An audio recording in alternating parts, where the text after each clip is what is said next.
నిన్న మెదక్ జిల్లాలో ముఖ్యమంత్రి గారి జిల్లాలో టీఆర్ఎస్ ప్రభుత్వం రైతుల మీద జరిగినటువంటి పోలీసుల లాఠీ చార్జిని తెలుగుదేశం పార్టీ పక్షాన తీవ్రంగా ఖండిస్తున్నాం. రైతులు వాళ్ళు అడిగింది ఏమిటి? మా పంటలు ఎండిపోకుండా చూడండి, మీరు ఇస్తామన్న 9 గంటలు కరెంట్ ఇవ్వండి, రైతుల కోసమే తెలంగాణ కావాలని కోరినటువంటి మీ ఆలోచన విధానాన్ని అమలు చేయమని ప్రజలు సబ్స్టేషన్ దగ్గరకు వచ్చి ధర్నా చేస్తే పోలీసుల చేత సమాధానం చెప్పిస్తారా? ఇదెక్కడి న్యాయం అండి? రాజ్యాధికారం చేపట్టి 2 నెలలు కాకముందే పోలీసులతోటి లాఠీ చార్జ్ చేయించటం, చితిక బాధ కొట్టడం ఎంత దురదృష్టకరమైనటువంటి విషయమో ఇవాళ ప్రజలంతా ఆలోచన చేయాల్సినటువంటి అవసరం ఉంది. కేసీఆర్ కావాల్సింది రాజ్యాధికారమే తప్ప ప్రజలు పట్టరు, రైతులు అంతకంటే పట్టరని సందర్భంగానే తెలియజేస్తా ఉన్నా. కేసీఆర్ కావాల్సింది రాజ్యాధికారమే.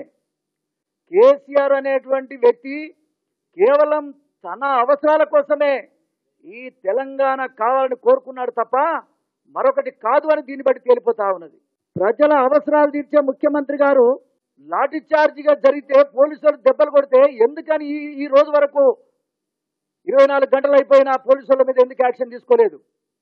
అసలు లాఠీ చార్జ్ ఎందుకు జరపాల్సి వచ్చిందని ఎందుకు అడగడం లేదని నేను అడుగుతా ఉన్నా. ప్రభుత్వం యొక్క విధానం ఏమిటో దీన్ని బట్టి అర్థమవుతా ఉంది. కేసీఆర్కి అంతర్జాతీయ పోలీసు విధానం అవసరం కానీ రైతులను కూడా పట్టించుకునేటువంటి పరిస్థితి లేదు.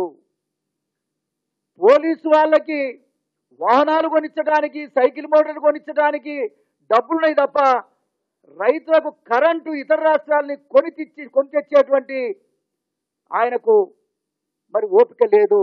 ఇది ఎంతవరకు సమస్యమనే సందర్భంగా అడుగుతా ఉన్నా. కనీసం రైతులకు ఏం చేయాలో ఒక్క రోజైనా మీరు సమీక్ష చేశారా? రైతులకు ముందస్తు ప్రణాళిక ఏదన్నా చేయగలిగారా? రైతులకు తెలంగాణ రాష్ట్రంలో కావాల్సింది కరెంటే ముఖ్యం.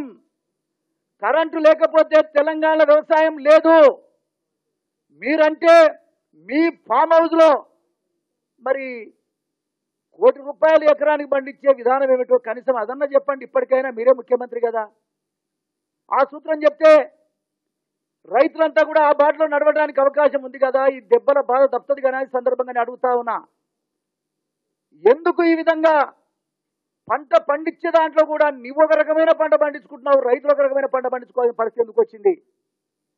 రేపు తెలంగాణ రాష్ట్రంలో తెలంగాణ ప్రభుత్వంలో ఎకరానికి ₹1 కోటి పండించవచ్చని చెప్పినటువంటి నీ మాట ఎందుకు అమలు చేయలేకపోతున్నారు? ఇంత స్వార్థం నీకు ఎందుకని కేసీఆర్ని అడుగుతా ఉన్నా.